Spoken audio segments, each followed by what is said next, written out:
Gates open, they're up and racing. Flourish draws for your lead alongside is the stablemate Diamond Dane.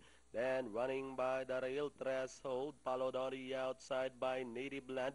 Moving up by the rail Mary, followed now by Ampore, and trailing the group is the favorite Senora Nenita. Heading towards the half-mile pole, 6A Diamond Day now takes up the running by about 2. Running in second is Threshold, racing in third on the outside Native Land.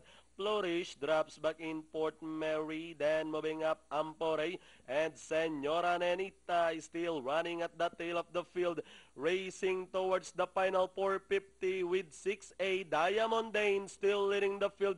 Native Land getting closer on the outside by the rail Threshold. Ampore, Mary, Flourish, and Senora Nenita is still running at the tail of the field, now about to moving in and down the stretch, leading the finish line. It's still Diamond Dane, 6A, back to a length and a half lead. Native Land remains in second, and moving up by the rail is Threshold, Ampore, and finally Diamond Dane. Native Land, then comes Threshold, Ampore, Senora Nenita, Flourish, and Mary.